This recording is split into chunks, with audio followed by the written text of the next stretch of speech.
Namaskar friends, let's start with the continued topic on fibroid. We have already discussed about the FIGO staging of fibroid in the previous lecture. You may get the link to that video in the description box. In this video, we will be dealing about the further aspects of fibroid. Fibroid is a very common topic in clinical practice also and in your examination also. When you are facing any topic in gynecology, you will be asked about this fibroid. I think almost every second or third student may be asked something about fibroid uterus, especially if you get a case of abnormal uterine bleeding. So you should be well aware of this condition. Also, if you are practicing, if you are a gynecologist, well and good. If you are not a gynecologist, if suppose in future some of you may become surgeon, some of you may become physician or radiologist. So you should be aware which fibroids are to be treated. All fibroids need not undergo any treatment, and if they get information from one doctor that oh you have got the fibroid and get it operated, and someone else is saying that okay, if you although you have a fibroid but it is not symptomatic, you need not undergo any treatment. So everyone should be saying the same thing because they all have read the same thing in their medical education. So this, keep in your mind, always keep in your mind that each and every fibroid has not to be treated, and in this lecture we will see which fibroids are to be treated. So in your MBBS you should give weightage to this topic because this is a very common condition that comes in your clinical practice. If you become a radiologist, you may get fibroid cases in many of your ultrasounds. More than 50% of women ultrasound who are approaching around their 40s or 50s, you may come across these things. So go with this topic, see the lecture, and if you have any doubt, do ask in the comment box. I will be replying you back. And if you are a practicing gynecologist and obstetrician, so this will be a brush up for your knowledge.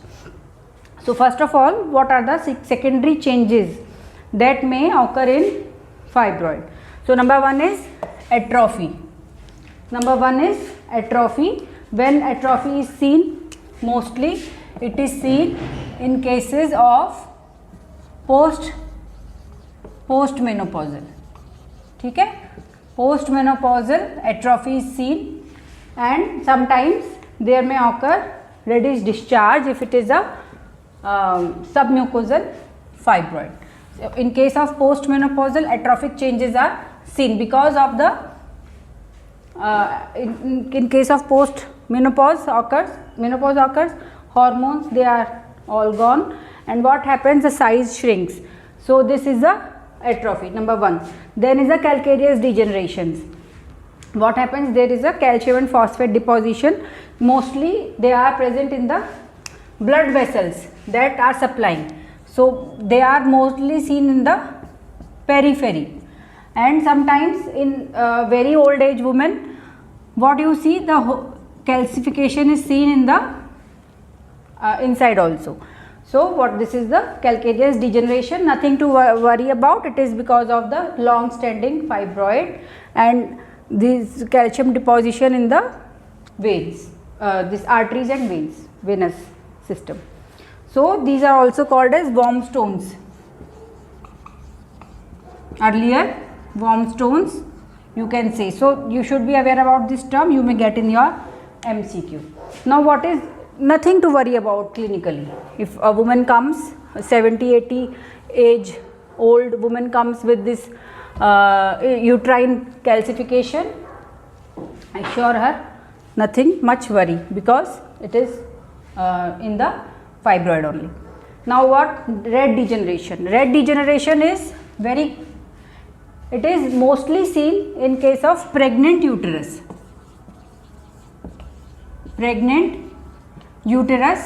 Along with fibroid. So what happens is the red degeneration. Exact etiology is not known, but it is said that there is a thrombosis. Sorry, the ink is not proper. There occurs thrombosis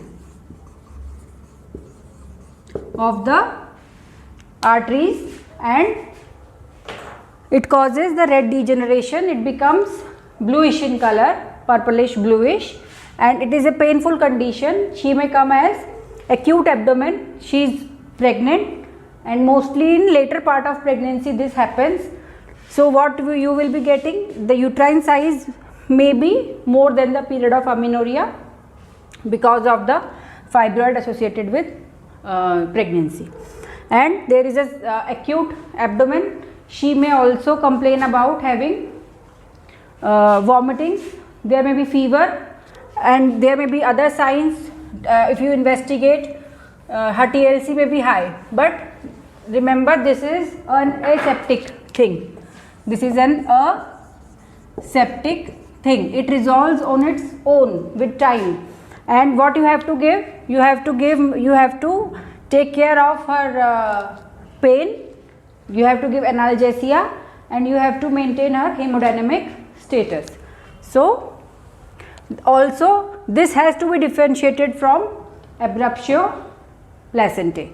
This red degeneration is a differential diagnosis of abruptio placentae, especially concealed type of abruptio placentae. You have to rule out that thing. If a woman is coming with acute abdomen, then it may be either this red degeneration if it is associated with fibroid, or it may be abruptio hemorrhage. So ultrasound will help you in the diagnosis.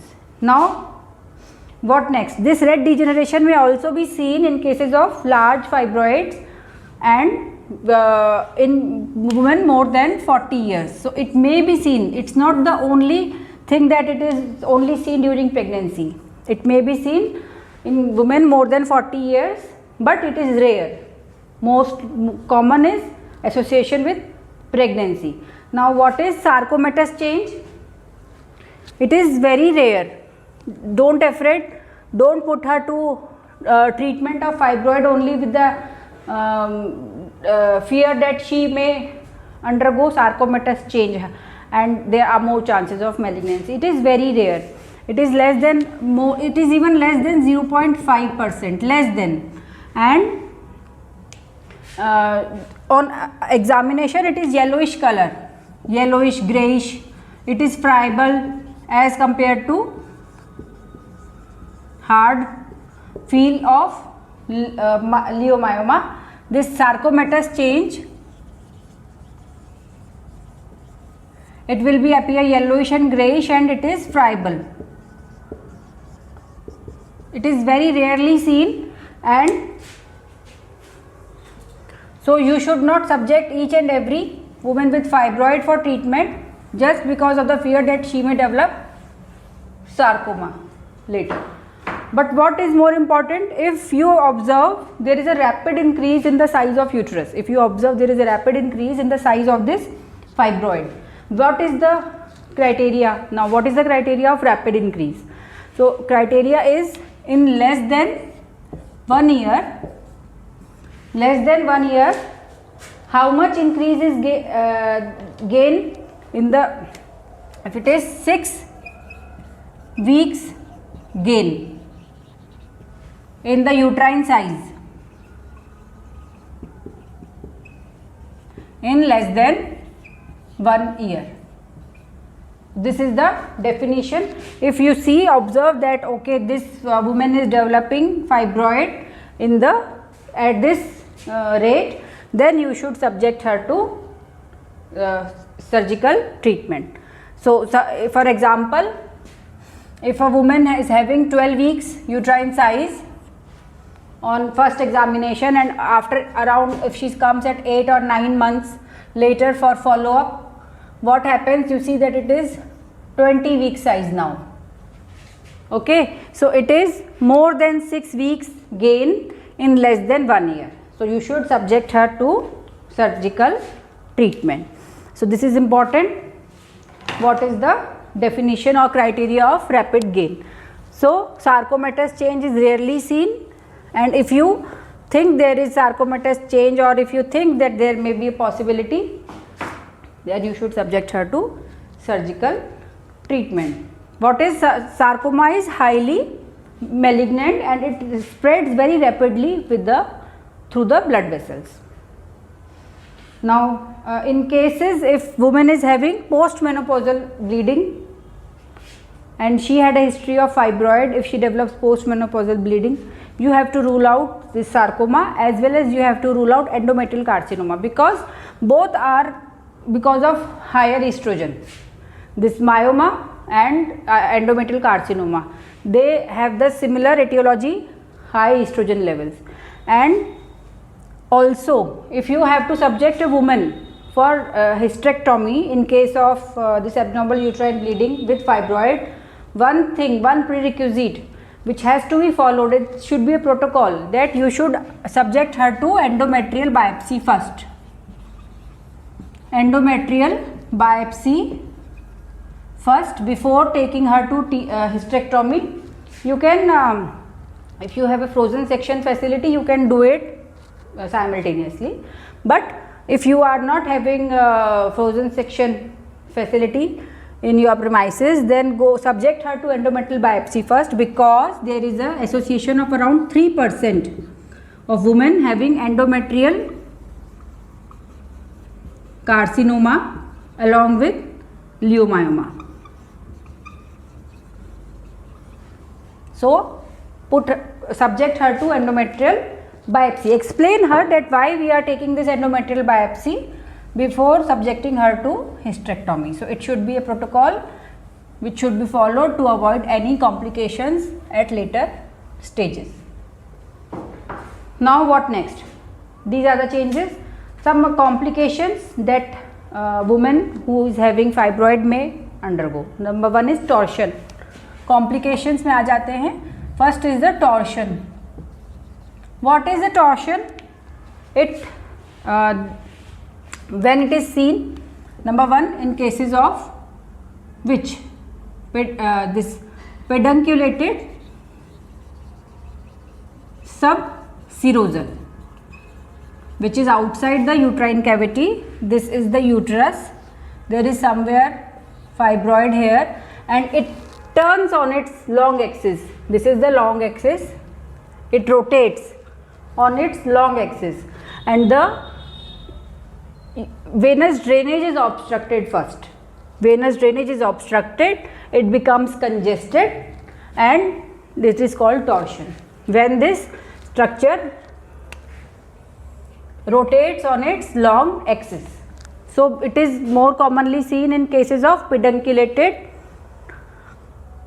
subserosal fibroid. Also, sometimes if there is a uniform enlargement of the uterus because of some fundal fibroid, uniform on fundal fibroid, it becomes heavy. This uterus becomes heavy. Sometimes what happens, this is the long axis, the torsion, the rotation in the around the long axis happens here, and this is also called as torsion.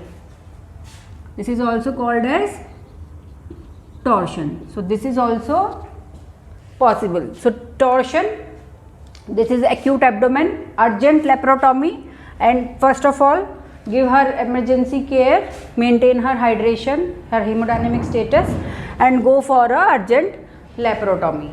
What in laparotomy, what is the principle? You will not retwist.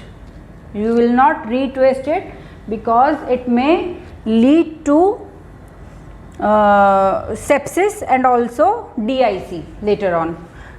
What if it has engorged? So, the associated inflammatory agents, they will then go into the systemic circulation if you retwist it, if you go for detorsion. So, do not go for detorsion, you have to go for removal of these things. In case it is pedunculated, then you have to remove this. In case if it has undergone torsion in this way, you have to go for a hysterectomy, either total if possible or subtotal. Now, what next? Inversion. Now in cases of inversion, we know what is inversion. It is when the inside it comes outside, है ना. What is inversion? This is the uterine cavity. In case of inversion, it comes outside. This is inversion. So this endometrial cavity is exposed outside and it gets inverted. Okay, जैसे आप जैसे अपने कपड़े उल्टे करते हो उसी तरीके से ये यूट्रस उल्टा हो जाता है. When it is possible, if you have a फंडल fibroid and that is mostly submucosal fundal, with what should be the location? Fundal. In this area, so with uterine, each and every uterine contraction, some part is in myometrium, some is submucosal. With each uterine contraction, it will be pushed slowly. First there will be a depression like this and it will be come to this stage at some time. So this is inversion. On clinical examination, when you are doing a pelvic bimanual examination, you won't feel the fundus of the uterus. So if you are getting that feel, you may be suspicious. If you know, if you remember, you may diagnose. If you don't remember, you will not be able to diagnose such things. Now what next? After inversion, capsular hemorrhage. Suppose you have a big subserosal fibroid, and what happens? The vessels in the capsule, they become rupture here. There will be a intraperitoneal hemorrhage and it won't be controlled, so it may lead to hemoperitoneum and also shock. So these are rare things, but you should be aware. Acute hemorrhagic shock in women on ultrasound, if there is no other such history, there is a subserosal fibroid, big subserosal fibroid, and there is a feature of shock, pain in abdomen, you should remember this as in your differential diagnosis as well. Now what else? Infection. Infection is more common in cases of submucosal fibroid, especially in polyp type or submucosal fibroid. There will be infection of the because it is exposed to the outside. If it is pedunculated, then it becomes infected and there is a purulent blood mixed vaginal discharge. Also there will be pain, like she will complain of dysmenorrhea, both spasmodic as well as congestive type, and also pain, continuous pain in the pelvic area and blood mixed purulent vaginal discharge. So these are the things. Now associated endometrial carcinoma, I just told you around 3% they have it. So if you are putting a woman for hysterectomy, always rule out her endometrial carcinoma by subjecting her to curettage or endometrial biopsy prior to taking her for hysterectomy. So what next? Symptoms. If you are asked about the symptoms of fibroid, most common is asymptomatic. Asymptomatic. Suppose a woman comes to you with the complaint of upper abdominal pain and you want to rule out whether she has GB calculi, gallbladder calculi. You subject her to ultrasound, and what is the report? She comes with a 2 centimeter intramyometrial fibroid. Now she forgets about right sided upper abdominal pain, she forgets, and now she is worried about this intramyometrial 2 centimeter fibroid. She comes to you, oh doctor, I am having some tumor, please operate me. What you have to do, you ask what symptoms is she having, about, you will ask about her menstrual cycle, how are they, and if you or there is any pelvic congestion or any dysmenorrhea she is having. And on interrogation, if you find that there is no symptom which are related with the this fibroid or myomas, leiomyomas, you reassure her that you don't need to be afraid about this, and you be in under observation every 6 months. This is a MCQ question. You should remember. You may get this clinical scenario in your MCQ, and you will be asked what will be your management. You will get in option assurance and observation 6 monthly, or assurance or observation 3 monthly, or TAH, or you put her to medical management. So you should be aware that observation has to be done 6 monthly, or earlier if she develops symptoms, you tell her that if you get these symptoms, you come to me, and if there are no symptoms, come after 6 months, and be under observation every 6 months. So this is important clinically. Now what other symptoms we have to treat it? First is menorrhagia. Number 1 is menorrhagia. We know what is menorrhagia. Menorrhagia is excessive bleeding during regular cycles. Cycles are regular, 28 or 30 days cycle, but when the flow is there, it is either more than 8 days of volume wise, or she have to use multiple pads per day. So this is menorrhagia, is the most common symptom. And then also there is sometimes polymenorrhea, or polymenorrhagia is also seen. Polymenorrhea may be because of some pelvic congestion if it is occurring along with the fibroid. So it may lead to polymenorrhea or polymenorrhagia also. And metrorrhagia. Metrorrhagia is seen mostly in cases of submucosal fibroid. Okay. So these are the menstrual symptoms. Now what next? She may come at around 30 years of age, and she has come with you with the ultrasound report of fibroid, suppose intramural fibroid of 2 centimeter, and she has come with the symptom of either infertility or recurrent abortion. So what will your be treatment? You directly subject her to myomectomy, go for treatment, or you will assess her for these things, because 2 centimeter intramyometrial fibroid is less likely to cause either infertility or recurrent abortion.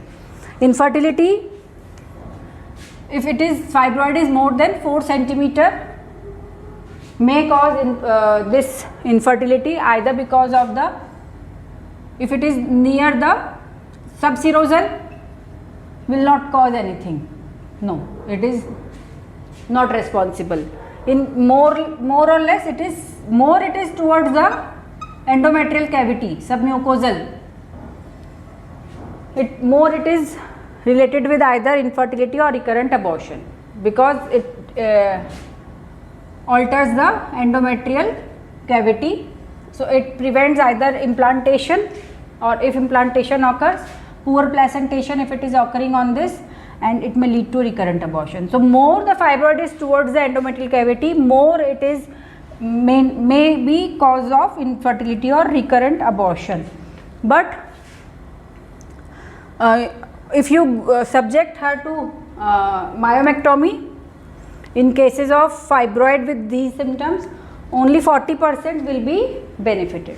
So each and every infertility with the fibroid in uterus is not causative. Remember this. If she comes with a subserosal fibroid, assure her that it has nothing to do with her infertility. Always rule out other causes of infertility first. Now after menorrhagia, infertility or recurrent abortion, what next are the symptoms? Pain. Either it may be continuous pelvic pain, or she may develop dysmenorrhea, either congestive or spasmodic. Spasmodic is more commonly seen in cases of this submucosal fibroid. Spasmodic pain you will get, and in cases of large fibroids you may get the congestive dysmenorrhea also. Now pressure symptoms. If it is a big fibroid, or if anterior, then urinary symptoms, and they are aggravated in the premenstrual phase because of the increased vascularity of the pelvic organs during that phase. Now, if it is a broad ligament fibroid, fibroid is somewhat here, what it may cause? Ureter is passing down, it may obstruct the ureter, it may lead to a hydronephrosis, hydroureter and hydronephrosis. So, you may get pressure symptom in this way. In that case, what is the before undergoing subjecting her to surgery, what is the treatment investigation? IVP should be done to trace for the ureter and kidneys, and also to rule out ectopic or pelvic kidney. Now what next? Abdominal lump. If it is a huge fibroid, she may come with the abdominal lump. Oh, doctor, I am having. So if the fibroid is more than suppose around 16 weeks size, it's better to operate. It is, even if it is asymptomatic, you have to operate it, treat it, or you can say better treat it. Now vaginal discharge in cases of submucosal fibroid infective complication, we may get purulent or blood stained discharge.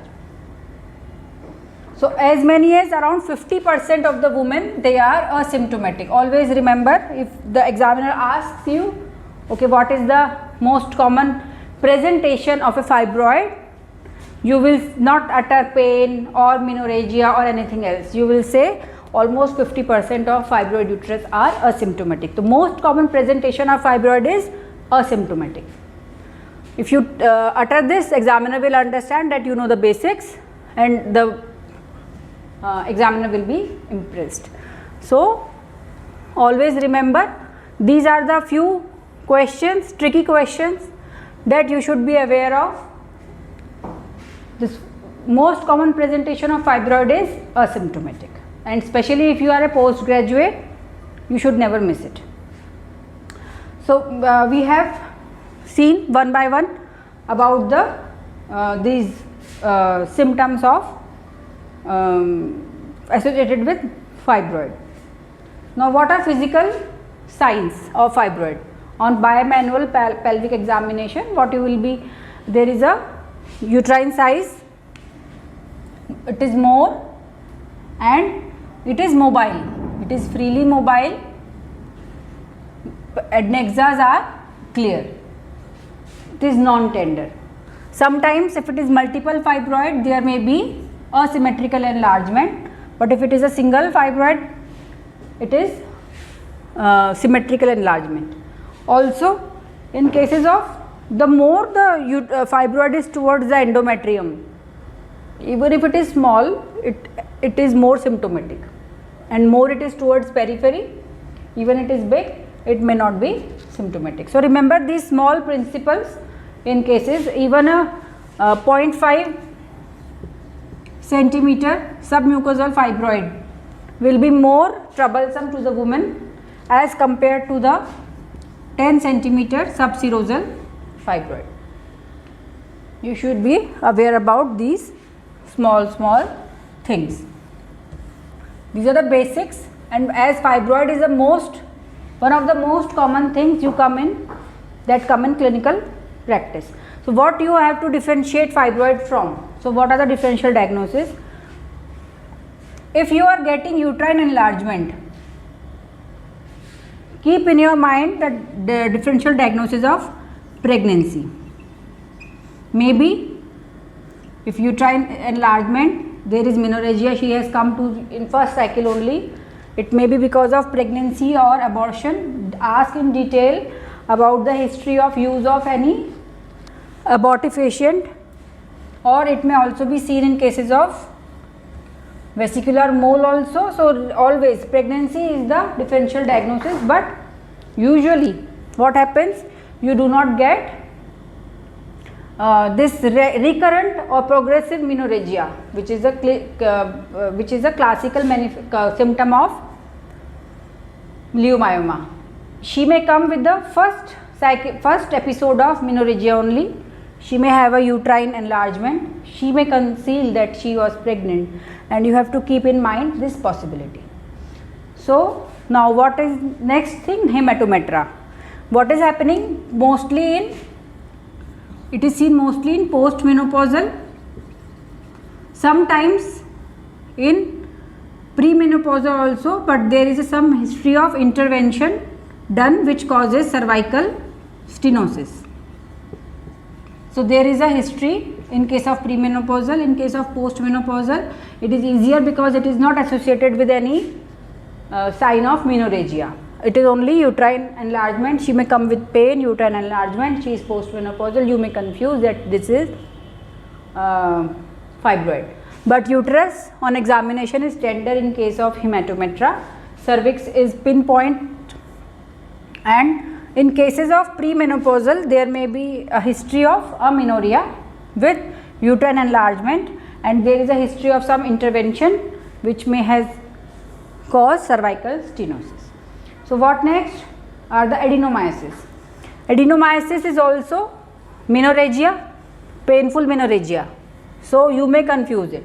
Also there is uterine size enlargement, but remember, uterine size enlargement, if it is more than 12 week size, it is more in favor of leiomyoma, and if it is non-tender, more than 12 week size and non-tender, so it is more in favor of leiomyoma. Suppose uterine size is less than 12 week size and it is tender, on examination your first differential diagnosis could be adenomyosis. If it is non-tender, it is again leiomyoma. So size of the uterus is important, otherwise the clinical symptoms, they are more or less same. How will you differentiate on? You will differentiate on ultrasound. You will on ultrasound, in case of leiomyoma, you will get a hypoechoic. Hypoechoic means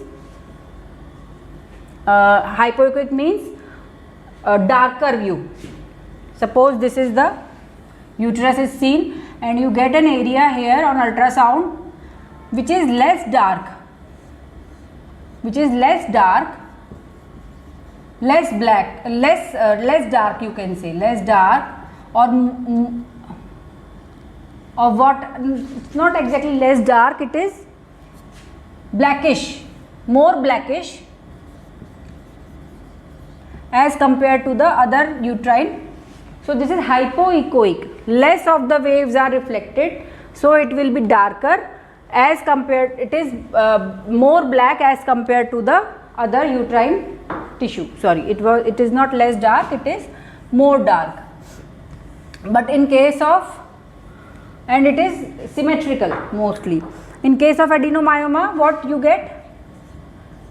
Scattered, and they are not symmetrical, heterogeneous areas, because there is also bleeding in those adenomatous depositions. So it is heteroechoic and it is fibroid is hypoechoic. So remember these things on ultrasound. And what next? Bicornuate uterus, when you do an examination, you see that it is not symmetrical. So how will you differentiate again? You by hysteroscopy or by ultrasound also, if it is done in good hands. Now endometriosis or chocolate cyst.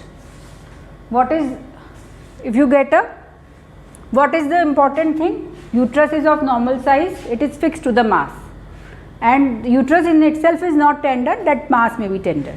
So this is the clinical finding.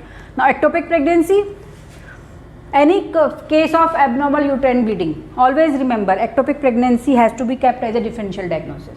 So whatever a woman comes to you abnormal uterine bleeding, keep in mind the possibility of ectopic pregnancy.